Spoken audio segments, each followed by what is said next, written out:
세미나 시작하기 전에 여러분들에게 한 가지 질문을 좀 드리고 싶습니다. 다음 세대 아이들은 모두 어디로 간 걸까요? 요즘에 놀이터에서 열심히 땀을 흘리며 뛰어노는 아이들을 잘 찾아보기가 힘듭니다. 그리고 운동장에서 축구, 농구를 하면서 아이들과 친분을 쌓고 있는 아이들 또한 참으로 보기가 힘듭니다. 이 아이들 모두 어디로 간 걸까요? 놀이터가 바뀌었습니다. 판이 바뀌었습니다. 새로운 판이 만들어졌습니다. 우리 아이들은 가상현실, 가상세계를 놀이터로 열심히 놀고 있어요. 제페토에 있는 3억 명의 아이들, 로블록스에 있는 1억 5천만 명의 아이들, 거기서 열심히 게임을 하고 있어요. 게임을 하면서 아이들과 소통하며 놀고 있죠. 청소년 아이들은 어떻습니까? 인스타그램, 페이스북, 유튜브로 자신의 삶을 공유하며 인플루언서가 되고 싶어하는 아이들. 세계 여행이요, 앉아서 어디든지 갈 수 있습니다. 구글 어스와 그리고 유튜브 채널을 통해 내가 가고 싶어 하는 곳은 어디든지 갈 수 있습니다. 맛있는 음식이요, 어플 하나면 충분합니다. 우리는 이러한 모든 플랫폼을 한 가지 기술로 합칠 수가 있는데요, 그것을 우리는 메타버스라고 얘기합니다. 장신대학교 신형석 교수는 다음과 같이 이야기했습니다. 27억 명이 넘는 페이스북 안에 있는 사람들, 제페토의 3억 명의 다음 세대, 로블록스에 있는 1억 5천 명의 다음 세대가 살아가고 있지만 그곳에 하나님 나라의 이야기를 전해줄 사람은 없다. 판이 바뀌고 놀이터가 바뀌었는데 그곳에서 만날 수 있는 사역자, 선생님, 사역들이 없다라는 거예요. 그래서 다음 세대 교육은 정말로 시급합니다. 우리가 먼저 Z세대가 과연 어떤 세대인지 알아볼 필요성이 있을 것 같아요. 우리 Z세대에 대한 특징을 우리 김수현 선생님께서 먼저 설명해 주시겠습니다.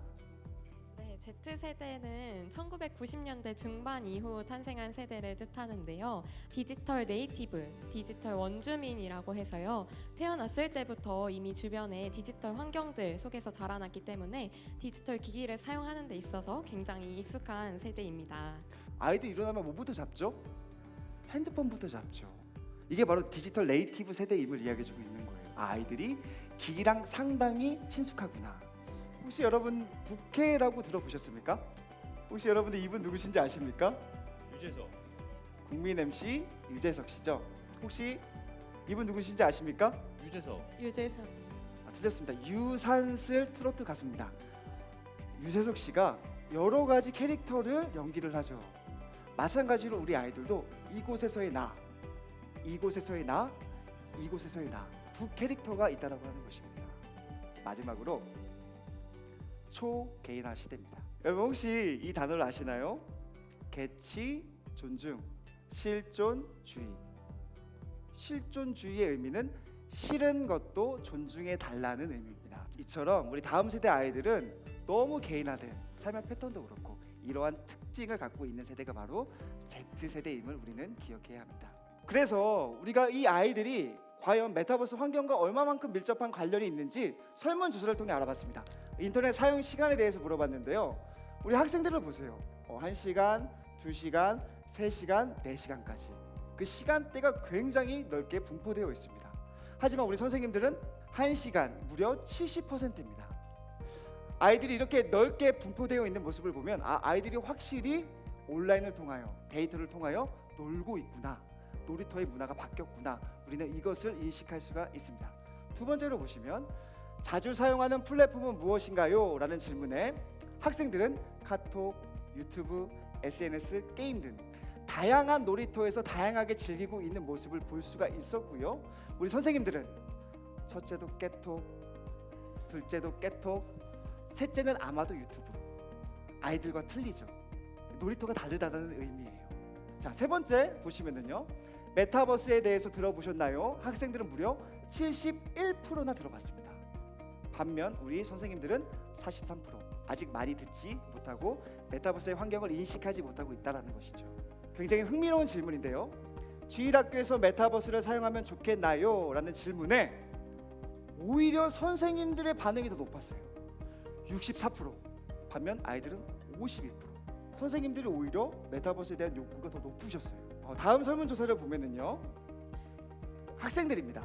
메타버스를 하면 생각나는 단어들은 주로 게임 위주의 플랫폼들이에요. 뭐 로블록스, 제페토, 마인크래프트, 포켓몬고. 반면에 우리 선생님들은 좀 틀립니다. 줌, 가상현실, 증강현실, VR, AR. 왠지 책에서 배운 듯한 그런 느낌들. 유튜브나 책이나 신문, 기사를 통해서 배운 듯한 느낌들. 다음 질문이 굉장히 흥미롭습니다. 메타버스를 활용한 어떤 사역을 했으면 좋겠나요? 라는 질문에 학생들은 기독교 색깔이 담긴 게임을 만들어 주세요. 반면 우리 선생님들께서는 63%가 예배라고 말씀해 주셨습니다. 제가 이 설문조사를 보면서 느꼈던 점이 두 가지가 있었습니다. 첫 번째로는요, 우리 아이들은 이미 메타버스 환경에 익숙해져 있어요. 아침에 일어나면 메타버스, 점심에 일어나도 메타버스, 저녁에도 메타버스. 하지만 우리 선생님들은 그 메타버스 환경에 따라가기 굉장히 급급한 그런 느낌을 받게 되었습니다. 두 번째로 제가 느꼈던 점은 교육에 대한 한계점입니다. 교육적인 패러다임이 바뀌지가 않았어요. 말씀하고 소그룹 나누고, 이런 교육적인 패러다임이 전혀 일어나지 않았다라고 하는 거예요. 세상은, 놀이 문화는, 아이들의 놀이터는 바뀌었는데 교회는 40년, 30년 그 교육적인 전통적인 방식을 그대로 유지하고 있다라고 하는 것입니다. 이것이 우리의 문제입니다. 그래서 저는 그 다음 세대 교육의 가장 핵심인 키워드를 두 가지로 결정했습니다. 그것은 바로 체험과 몰입입니다. 아이들은요, 자기 피부로 느끼길 원해요. 만지길 원해요. 그리고 냄새를 맡기 원하고요. 새로운 것들을 보기 원합니다. 새로운 것을 체험하고 싶은데 몰입된 환경 가운데 그것을 느끼고 싶어합니다. 영상 보십시오. 3면이 LED로 되어 있어요. 여러분 생각해 보세요. 이 장소가 이 3면이 LED로 됐다라고 생각해 보십시오. 그 몰입감, 나를 감싸고 있는 그 몰입감, 그 몰입감 안에서 느끼고 만지고 보고 냄새를 맡고 체험을 하고 싶어 한다는 것이죠.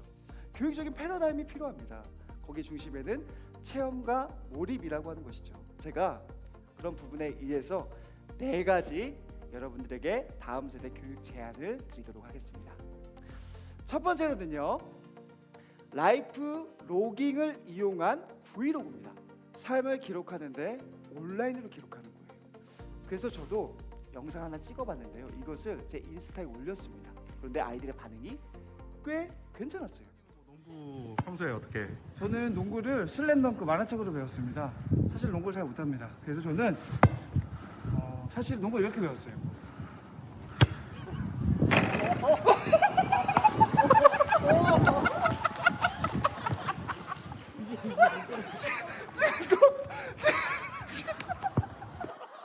이걸 찍어서 올렸는데요. 목사님, 저랑 농구해요. 목사님, 저랑 축구해요. 목사님, 저랑 떡볶이 먹으러 가요. 목사님, 저랑 인생 내 거 찍으러 가요. DM이 계속 오는 거예요.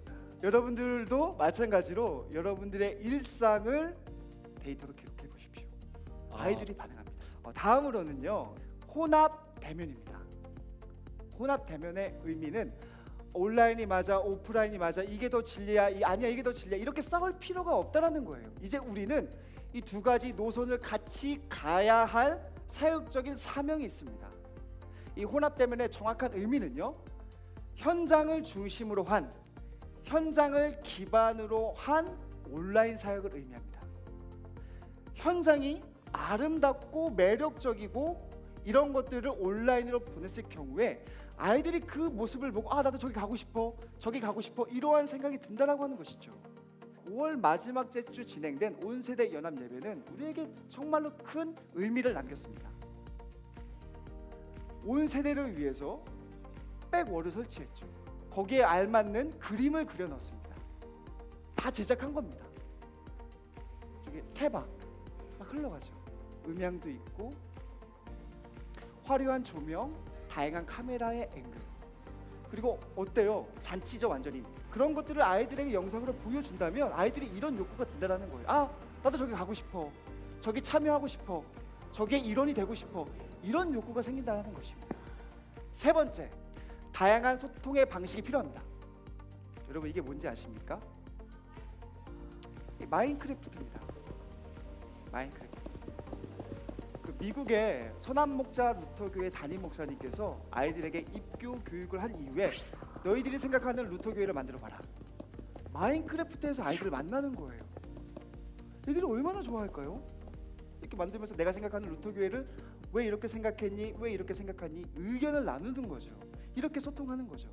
이것이 바로 메타버스의 기술의 일환이다라고 이야기할 수 있는 겁니다. 물리적인 세계뿐만 아니라 다른 세계, 가상현실의 세계, 그것까지 사역이 확장되었음을 우리가 알아야 된다라고 하는 것이죠.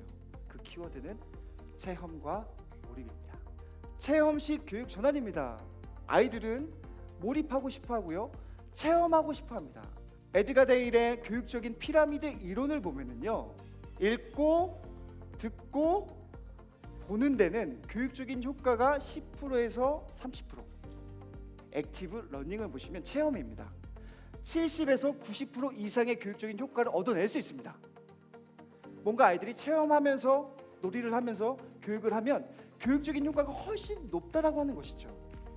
자, 이거는 AR 기술이라고 하는데요. 자, 이런 영상 저도 집에서 제 아들 녀석과 함께 해봤는데요. 아이들이 너무 좋아하더라고요. 너무 좋아했어요. 우리가 기전에는 정보 전달식, 정보 주입식으로 배웠다면 이렇게 체험하면 어때요, 여러분? 너무 좋죠. 우리 아이들이 체험하기 원합니다. 몰입하기 원합니다. 여러분들의 많은 기도와 관심 부탁드립니다. 우리 마지막으로 이 성경 말씀을 다 같이 읽었으면 좋겠습니다. 다 같이 한번 읽어볼까요? 시세를 알고 이스라엘이 마땅히 행할 것을 아는 우두머리가 200명이니 시세를 안다는 의미는 세상의 흐름을 안다는 의미입니다. 그리고 마땅히 행할 것을 아는 하나님의 말씀을 바로 안다라는 의미입니다. 이 세상을 알고 하나님 말씀을 옳게 분별하여 하나님께 귀하게 쓰임 받는 여러분들의 삶이 되시기를 주님의 이름으로 간절히 소망합니다. 감사합니다.